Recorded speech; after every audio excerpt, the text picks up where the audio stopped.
Hey gang, it's Saturday, so that makes this the last frame of the week.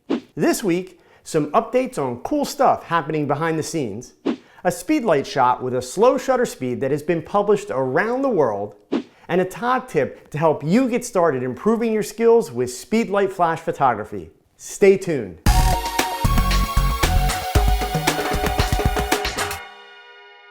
Hey gang, thanks for checking in week after week. I really appreciate the support from all of you. So listen, I need some feedback. I'm not sure if you realize it, or for that matter even care, but these videos take a lot of time and effort to put together. That said, there are a few things happening that I wanted to tell you about, and also some things that I'm considering that I would really like your feedback on. So let's start with the stuff that's happening. You may have noticed in the tutorial videos that I've posted these last few weeks, there has been FTC, Federal Trade Commission statements in the video and the description below the video, declaring that LumaPro gear that you see in the videos was provided to me by LumaPro. Yes, LumaPro and some other companies have been very gracious to provide me with equipment and some other cool things in exchange for me using them and mentioning them in my videos when it's appropriate.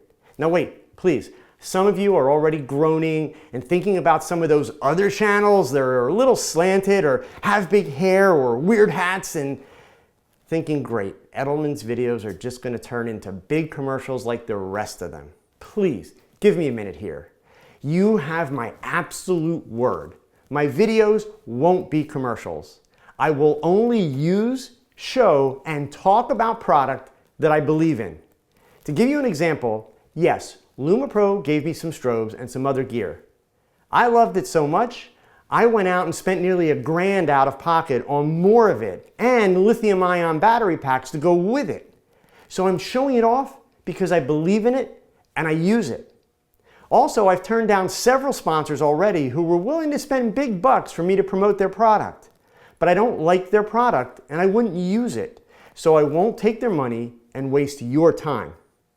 I hope you understand a guy has got to pay the bills. So as the channel grows, I will be working very hard to balance things out. The FTC notices are one way for me to adhere to the law, but also to be very honest with all of you about what companies, if any, may have influenced my choices. But that being said, I'm going to be starting a Patreon program in the next 2 weeks. That will give you an opportunity to participate in webinars and one-on-one Skype sessions with me. The Patreon program will also have some other really cool perks because, just like my channel, I'm determined for it to be different than the rest. My question for all of you today is that as we head into the fourth quarter of the holiday selling season, a few people have asked about I Shoot People swag. You know, t-shirts, mugs, that kind of stuff. I'm trying to get a feel for what kind of interest there may be because I don't want to just get junk to sell. If I do it, it has to be high quality goods. So leave me a comment below and let me know your thoughts. And thanks for understanding about some of the new stuff coming to the channel. I promise you, it'll be the same awesome content, no BS, and lots more of it. Hey, if you're not following me on social media, please do. I have all the links to my profiles in the description below. I'm most active on Facebook, Twitter, and Instagram.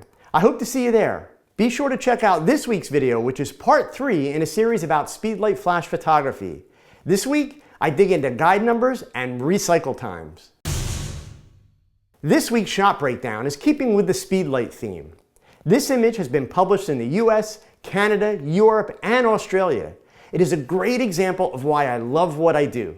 This guy is one half of a couple from Australia who travel the world as street performers. I met them both in Toronto while I was shooting a busker festival. I approached them and asked them if they'd pose for some shots one evening after the festival closed for the night. They loved the shots and we stayed in touch. A few years later, they were traveling to the US for a few more festivals and reached out to see if I would be interested in helping them shoot some new images for their media kit. I said, of course, and they traveled to my studio, which was just outside of Philadelphia at the time. We spent an evening shooting, and this shot in particular has been used in magazines and newspapers all over the world to illustrate articles about the duo and the festivals that they have performed at. It was shot handheld for a 1/2 second exposure, not something that I would recommend doing as a habit. Aperture was f4 with a Nikkor 17 to 35mm 2.8 lens set at about 30mm. The camera was a Nikon, ready for it, D1X. Yeah, this was old school, guys. In addition to the flames from the burning steel wool, the shot was lit with one old school Vivitar 283 speedlight, set slightly to camera right and about 15 feet from the subject. The flash was triggered by a 15-foot PC sync cord because they didn't have affordable wireless triggers in the days of the D1X. My Tog Tip this week is also a continuation of the speedlight strobes videos that I'm making for you right now. Since I'm going to tackle shooting with the speedlights next, I wanted to give you all a head start. The best way to learn how to light with flash is to learn how to work without a flash. Yeah, natural light. In other words, you have to learn how to see light. Now I know that sounds kind of artsy fartsy to some of you, but it's true. Generally, when you're using a speedlight flash, you'll either be trying to emulate or substitute or supplement natural light with your flash. Learn to understand and see lighting directions. You know, where is the light source in the room? How does the light look when it's in front of someone, behind them, above them, or to the side? Before you can effectively learn how to place lights, you need to build a visual database of how light looks and works. In other words, learn how to see light. Here's a video that I made a bunch of years ago. Yeah, the audio sucks and I'm fat in the video, but the story's a good one and the lesson is very sound. You should check it out. Okay, gang, get out there and practice. And remember that your best shot is your next shot.